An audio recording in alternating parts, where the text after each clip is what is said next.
Oh yeah, for legal purposes, everything is alleged, my opinion, all of that good stuff. Please do not sue me. Hello lovelies, we're in the festive season. We are becoming this festive elf today. Normally when I actually do these videos as well, it's dragging a company up from like over 100 years ago, but today we're dealing with a fairly newbie. Like, this is a Gen Z in terms of age range beauty company that we're talking about, because we're talking about elf. I put it to the vote of whether you wanted to have elf or MAC, and people voted for elf. I think that next year I'll do MAC for this time of year. Also, I'd actually really like to get started on doing these videos again, because I really do like this series of like going into beauty companies and kind of like unpacking the scandals and everything that's happened in them. So let me know if you'd be interested in that, because I'd love to do that once a month, and I'd love to do a tragic icon once a month, and then the other two are like more relevant topics. So let me know if you're keen on that. Now, this wasn't as full of sunshine and sparkles as I thought it would be. I was fully expecting to just have such a lovely time talking about this, but my world's been a little bit shattered. So we've got some tea, we have some scandals, there's some things to unpack in this. It's shadier than I thought. Now obviously I do use elf cosmetics. Like, if you've seen any Instagram post or seen any of the other products that I use, I typically have used elf every day for over 4 years now. So obviously I do have a bias here, and it's like, it's always important to be upfront about your biases. Now when you actually go onto the company's about page, the only thing you find out is kind of like how they like have their values for how they run their business. One thing I can tell you is it takes between 13 and 27 weeks to actually go from product concept to launch, so it's a very fast company when it comes to that, but I don't really know how much else you know about them. So let's dive into the history, let's go over some scandals and the evolution of the products as well, because I think this is really, really interesting. We're creating this look, which is cruelty-free, vegan, not owned by parent companies that test on animals. You don't have to follow along. If you do and you recreate this, please tag me on Instagram. It's just bryonyclaire_vegan. It's always linked in the description box down below as well. Without any further ado, let's get right into this. Okay, so there's actually 2 origin stories here. There's not just one, because why not have a bit more fun with confusing journalism? Joseph Sharma, his wife actually came home with like 5 makeup products which totaled around about $200, and he was like, excuse me, this is too much, this is unacceptable. So obviously this kind of leads us to why we hide our receipts from our partners. In his mind, much like in my husband's mind, it's like, well, why are you spending so much for face paint? And it's like, it's not just face paint. Makeup can be incredibly overpriced. Like, we all know this multi-billion-dollar industry is definitely got some markups on it, which is why I don't like to buy things for full price if I don't have to. So he made friends with Scott Vincent Barber, which is a name that you might actually know if you would know like the makeup world at all, because he was one of the people behind Hard Candy, if anyone remembers that brand. And so what they saw is they saw these rich people going into the dollar store to go get makeup supplies, and it's like, well, why are they going to the dollar store for this? And it's like, bing bing bing, oh my goodness, let's get on this. So with Joseph Sharma, his father actually helped them to be able to like get started with this business in 2004. Like, this is the same year that Mean Girls came out. Like, when we're on about like iconic, it's like, can you get more iconic than this? Because I don't really think so. All of their products were just $1 as well. Obviously at US $1, because it's definitely not that cheap here. Actually in Aotearoa, elf cosmetics is pretty expensive, but that's because it's an American brand. I know it's a lot cheaper for you lucky Americans out there, but I'd still rather live here.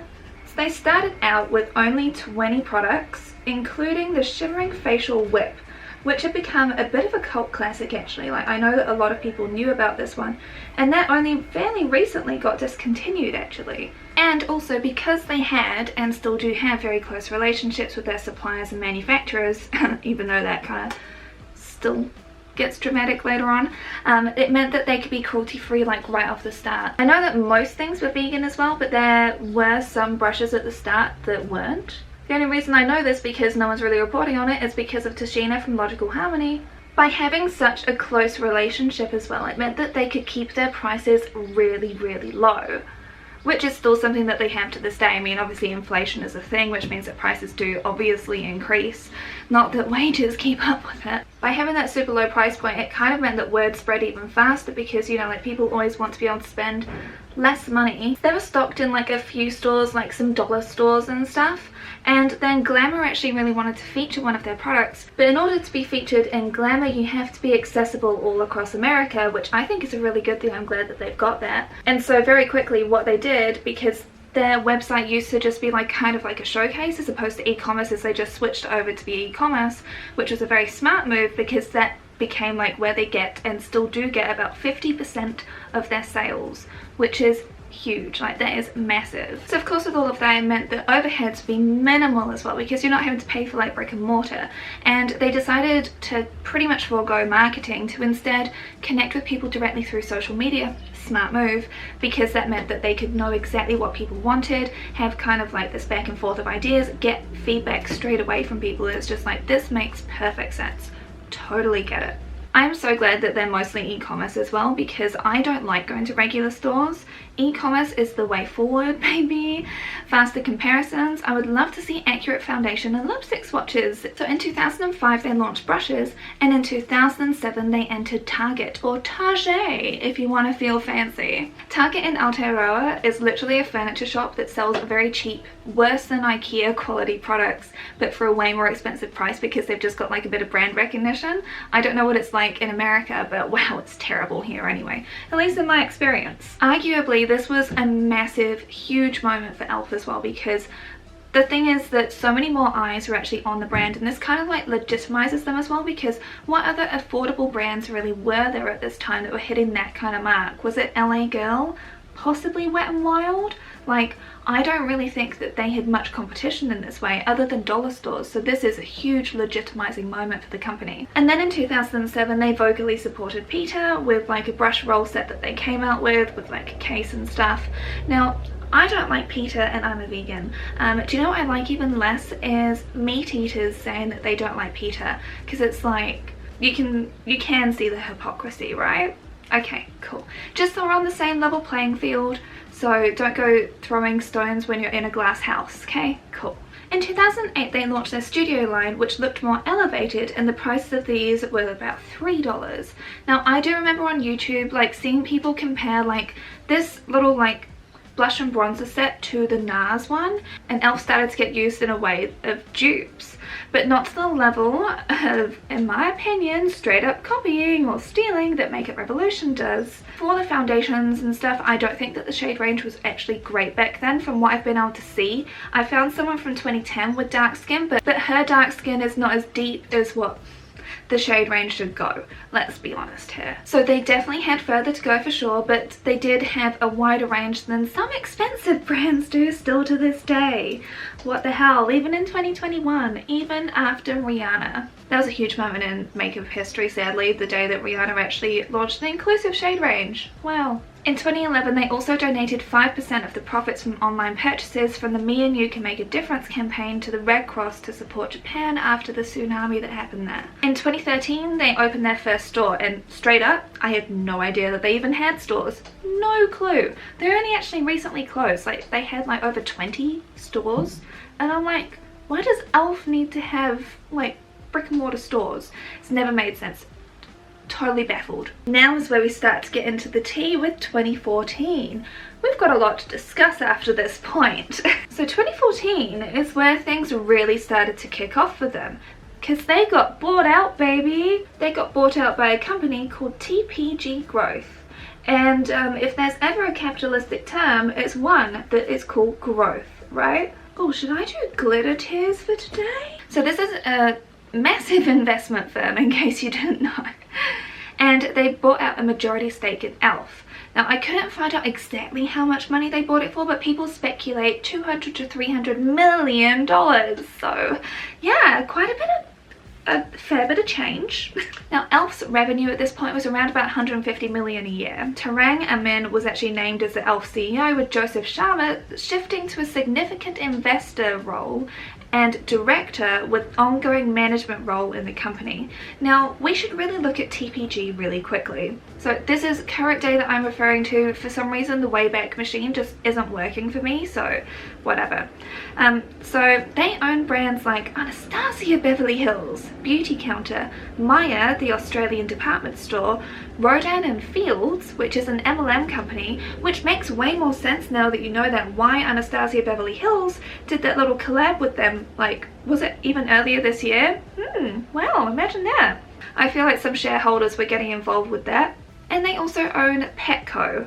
So this is only naming a few of the businesses. So they have their grip on many businesses across many different varying platforms. It's like it's not just one thing that they're focused on, like with Coty and stuff.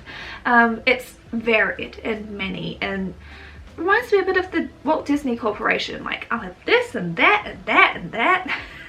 On that list is also a place called Burger King. You may have heard of it. Yeah. Odd, right? And they also own a company called Ingham. Now, if you live in Aotearoa as well, you'll recognize that one as the place that sells chickens, as in the dead kind. So they raise and slaughter the chicken. That's what Ingham does. Yeah, I'm not gonna lie, I was really uncomfortable when I actually found this out. Now, I've said many times before that I do not buy from parent companies that test on animals when it comes to cosmetic products, because like these are a superfluous thing that you don't technically need in your life, right? But when it comes to food, I do buy from companies that like also slaughter animals, because I'll buy the vegan products from them. Now, everyone is different when it comes to this. For me personally, I know that the transition away from having animal products be like such a focal point is a slow shift, but at the same time I'm also very aware that I want there to be an increase of those products. You know, I want the accessibility to be greater, I want all of that good stuff, and I've already talked about it in my vegan video that's up here. But obviously you can make up your own mind on this whole thing. And the thing is, when it comes to e.l.f., they're also still Logical Harmony approved, and they're still shown as not being owned by a parent company that tests on animals, because when it comes to the makeup, they don't test on animals. Well, none of the brands that they own when it comes to makeup test on animals, and the parent company doesn't either. But it is definitely like a weird little conundrum thing with the fact that they own companies that kill animals. And I'm like, it's a lot to get your head around. So for me personally, I'm still going to be supporting e.l.f., but I fully understand if this news has really caught you off guard, because I was just like, what? so I just want to make sure that you're aware of it, because I was not aware of it at all until I started working on this video. And yesterday I was like having this whole existential crisis about it, if I'm completely honest with you. I understand that e.l.f.'s price point is very small, so it makes it very accessible. When you're after that, as well as cruelty-free and vegan, incredibly hard to find, as well as getting high quality. So I fully understand either way that you want to shop. I just always think it's important to like let you know the truth of the matter. Is there any ethical company that is a big one? I don't think so. Now, also in the 2010s, they launched the Beauty at All Ages campaign, which is something which I think is a very good idea. So they partnered with like a model agency to actually put a call out to the general public though, to get them to submit pictures and stuff. And the thing about this that I really like is they had brackets for teenagers, for 20s, for 30s, and for 40 plus. So you didn't just have to be like 40 to 45, you could enter at whatever age you wanted to. And they actually had this running as like a bit of an annual thing. I managed to find some YouTube clips of it, and I know that this sounds like it should be the most basic thing ever, but the fact that they actually were including people above the age of 30 is sadly huge. Like, we've had a few models who are older get featured. Like, I can think of Jane Fonda as being one of them, even though she supports L'Oreal, which is a brand that is, I've already made videos talking about why I really don't like L'Oreal. But yeah, I do think that this is a definite positive, because it's not just relying on stereotypical influencers or professional models or anything. This is actually just relying on the general public and getting them involved, which I think is great. 2015 with skincare success. So they finally did jump on the bandwagon, which is something which has only exploded in the past couple of years, because people have kind of like shied away from makeup unless you're me, and then you get more colourful as time goes on. So I think honestly this makes perfect marketing sense. So for their skincare line, they took inspiration from K-beauty, And I know that a lot of people actually really do love their skincare line, especially the latest stuff that they've been coming out with. I mean, hell, I even bought some for my husband. Now in 2016 they actually go public and they start to get even more successful as they go on like the stock exchange, right, under ELF, ELF. Funny that, you'd never have thought they would do that. And so this started out as a huge success. I did say started out, I didn't say it stayed that way, but it started out. And then also in 2016 they launched their Beautifully Precise collection, which was kind of like budget bougie. Like it was definitely not in like the $1 or $3 range for brushes, but it's like definitely much more beautiful, elevated. It's like when you can't afford to get like nice makeup brushes, but you want to have something that is like prettier, a little bit better. Now also in 2016, do you remember brand trips that influencers used to go on and people used to complain about like just seeing the same faces all the time and like the lack of diversity and all of that stuff? So ELF actually did that too, but they actually asked for people who were regular people who just followed them and use their products. So they asked them to submit this stuff, and in ELF's words, this was like a focus group weekend, which I think is very interesting. I mean, obviously this was an all expenses paid trip, and I honestly think it makes really good business sense to involve the general public as opposed to just relying on the same people all the time. At the same time, people that hate influencers for going on these cool brand trips and stuff, I'm also like, why are you watching them? If there are people that you don't like, I've already talked about this in my influencer video, what's the point of watching them if they just make you mad? Not gonna make yourself happier by watching people that you don't like. It's like just choosing to keep that toxicity in your life. Why do it? Oh, I got one in my eyeball. I know it's biodegradable, but I don't think it's iodegradable. Oh! So like I mentioned before, around about half of their like actual sales come from online. But the thing that I quite like about it is the fact that you've actually got so much choice from their products, because it's not just like a couple of things that are good. Like they've got pretty good stuff across the whole range of things. So it's not like people are just having to look and be like, oh, is it even worth making that purchase for like one or two things? And also if you live in like New Zealand or Australia, I just buy directly from the Australian website because you can't buy from the American one anymore. And it works just fine. For Black Friday they had 40 to 50% off everything, and I stocked up on things that I really needed to get more of. I mean, like if you're fussy pants like me, you won't like all of their stuff, but they've got a good majority of things that work well for like more basic makeup users. And I know that in America, I had a look at your website, you've got so much more than what we do. Wow, I'm so jealous. Like we've only just got the camo CC cream hair. Now, is that stuff like top of the line? No. But is it actually really good quality, not just for the price, but even in comparison to more expensive brands? Yes. Not so much with the eyeshadows, I don't think, but like when it comes to like more of their face products, like yeah, I think so, definitely. This is one of the things I just bought. This is the shade Persimmon? Persimmon? How do you say it? I don't care. And also Emma Roberts and Nina Dobrev actually wore their makeup on the red carpet in 2016 and 2017. This lipstick colour, wow, I'm so here for it. But then, there is no history without a scandal, right? So in 2018, ELF's CFO actually resigned and a big restructure happened there as well. And they actually closed all of their stores. Now, like I said before, I don't really think that brick and mortar stores make sense for a budget brand like this. I think it makes sense for bougie brands where people are like, if I'm going to spend $170 on this, then I need to test it out. Fully get it. ELF, I don't really think so. You just need more accurate swatches online. Now we're ready for the real drama to begin. Have you heard of Bill McGlushan? No? Settle in. So he had to resign from the company's board of directors immediately in March of 2019. Why? McGlushan, a founder and partner at TPG Growth. He was charged with the sweeping allegations of, you know, rich parents trying to get their kids into college and paying their way through it. Remember that year of 2019? Do you remember that? It feels like such a long time ago, doesn't it? So he was allegedly trying to buy his son into the University of Southern California using a fake athlete profile. That would be like me saying like, I'm athletic, like I work out every day, but that does not mean that I'm athletic in the slightest. I'm all flail. Shares of ELF fell by 0.7% on that Friday that like everything all went down, by the way. But don't people believe in meritocracy anymore? Are you trying to tell me that it's been a lie all along? What? I'm shocked. What do you mean it's all about nepotism and money and who you know and those connections? What do you mean? Now I'm going to leave you with this quote directly from Bloomberg on this situation.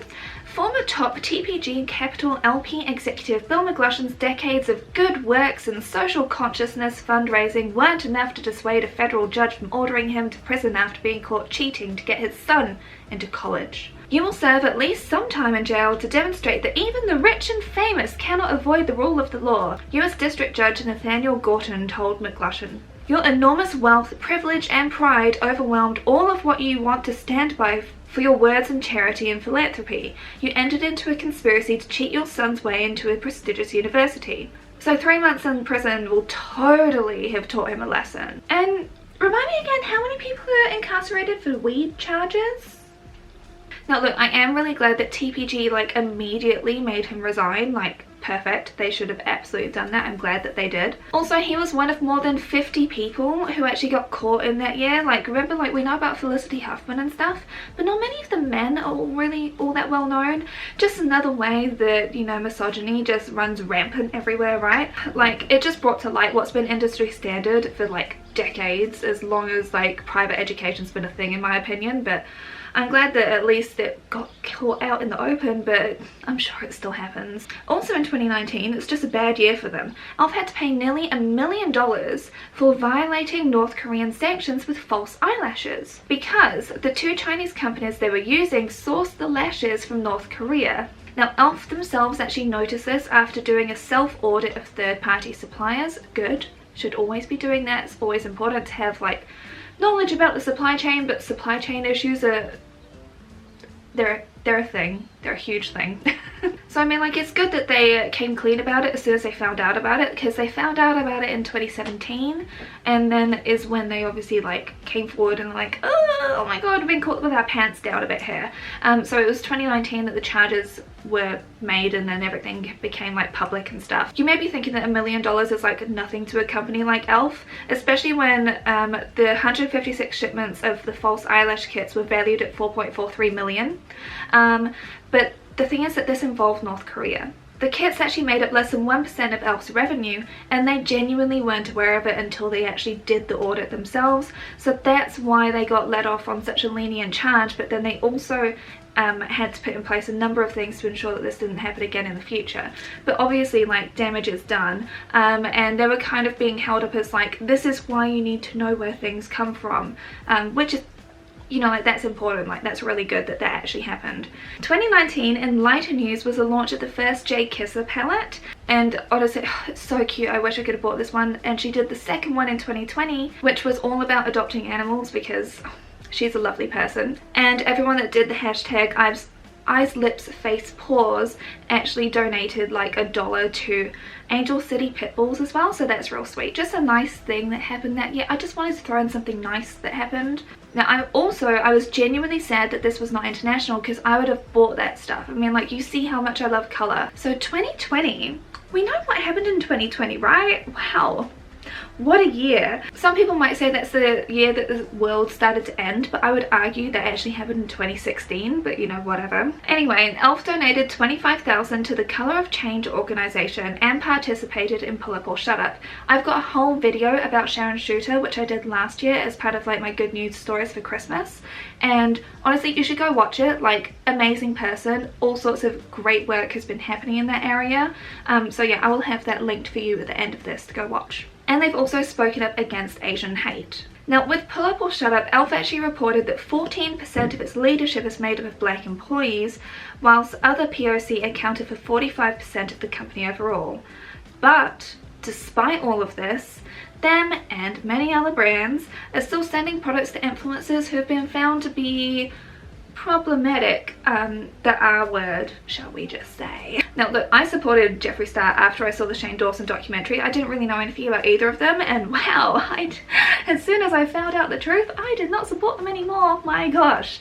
But the thing is that e.l.f. was still sending him products, and everyone's like, do you mind maybe not doing that? So there is an insider article all about this, and like, I fully get it. We need to start valuing content creators based more on ethics and morals as opposed to just numbers. But you know, obviously even still trying to apply that to capitalism is flawed, because I don't really think that that's all that possible. Especially when like the goal of capitalism is to spend the least and make the most, so it does make sense why they would focus on the cash cows like the Jeffree Stars. I didn't actually intend for this to be such a tea session, but business is actually interesting to me. Like, if you didn't know, I'm actually an executive assistant. Now, whilst I do not care at all about the stock market and like rich people sending each other fake money, I don't care. My husband cares about that, not me. So I came across a stock market website which went really deep into everything to do with the board and governance of ELF in depth. I'll link it down below for you. This is Non-Gap Investing, written by Mike. He doesn't leave his surname, it's just Mike. So he was pointing out in 2019,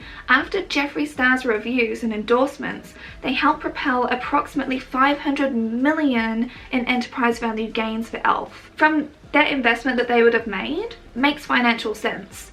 Is it ethical? Is business ethical? Oh, another thing that I found really interesting is that ELF leadership actually pays themselves like kind of on the same level of what Ulta's leadership do. In terms of comparison of revenue, ELF should not really be doing this.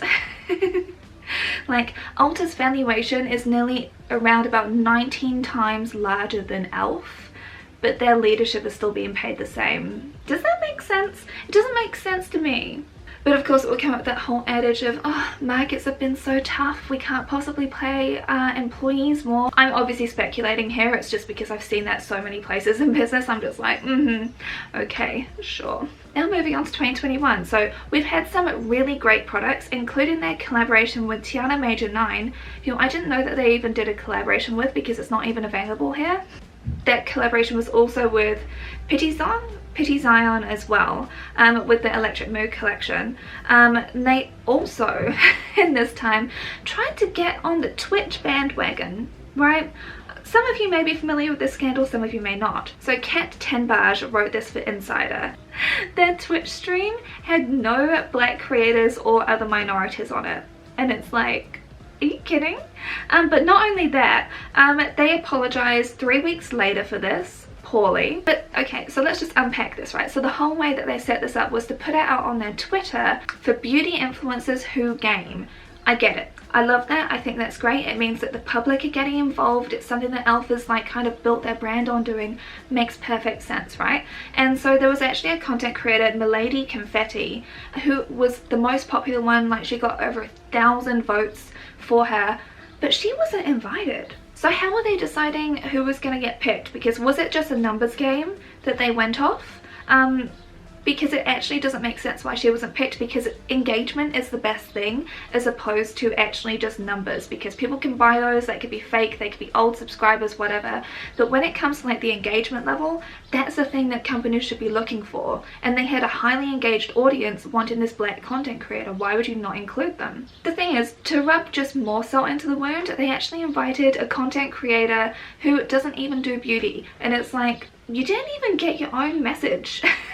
Not only this, but when it comes to gender inclusivity, they kept saying females who use the products, and last time I checked, you didn't have to be AFAB to be able to use cosmetic products. I didn't see a hazard label on anything that I've used today that says that unless you're AFAB, you will shrivel up. And then it's Lucille, who is a drag queen and creator, actually pointed it out, and the stream went on for 3 hours and they were getting terminology wrong and everything. Like, this is so on to me because they've been really engaged with their audience, and it's like, if they are so focused on being online, surely, I mean, it's so impossible to not understand pronouns and how to be more inclusive. Like, genuinely, how did you screw this up so badly? They also said a non-binary when they're referring to people who identify as being non-binary, and it's like, final thoughts, conclusion, all that good stuff. So getting the information for this video, I went through the YouTube archives all the way back to like the 2009s. Wow, oh my goodness, what a throwback. Like, there are so many people doing hauls and product reviews of ELF and like new launches and stuff, and the thing is that I fully understand that there are so many people that love them for their affordability, for how many products there are and the actual quality of them, and the fact that they are obviously cruelty free and vegan. Like, everything now is vegan there, and so that is amazing. I fully get why so many people like them. The thing is that elf products are loved by every age, gender, and across so many countries all around the world. So it's a positive product, but it's like everything about the company, all the ethical. Like I said before, I don't really think that once companies get to like a very large size, they can be very ethical. I'm just gonna put it out there. Now, am I still gonna keep on supporting elf? Yeah, I will. Have some of my illusions been a little bit shattered by doing this video? Yes, that too. I'm really pleased that there's something that is so accessible to people to be able to use, but I've definitely kind of had even more of my illusions of the world just crumble in front of me. Now, if you've made it all the way to the end, please leave the elf and paintbrush emoji. I would really appreciate it. Now, I'm really keen to hear your thoughts on all of this too. Personally, if I were them, I would be training their online people in how to be more inclusive on every level, or actually just hiring people from the communities to actually participate and then taking their feedback on board and doing it.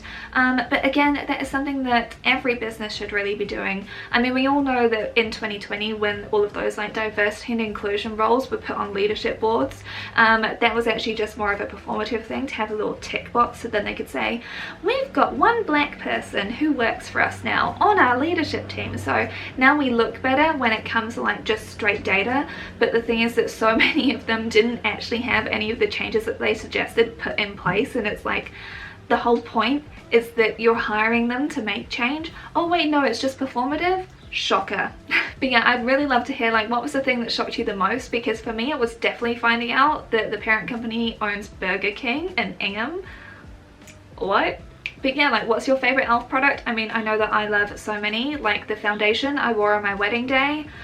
This is their CC cream, but this is their lipstick. Like, I've used a lot of their products, let's just say that. Anyway, lovelies, thank you so very much for watching. Next week we're going to be ranking Netflix Christmas movies, so it's going to be a fun time. Get your wine ready for that one, maybe a hot chocolate if you're feeling all that nice cozy festive thing, but it's going to be a giggle and a laugh because like I said, I try and make my December videos a bit lighter. Don't forget to subscribe, don't forget to comment and like, and also follow me on Instagram as well, because that's how I keep you more involved with everything that's happening. Thank you, lovelies. Bye.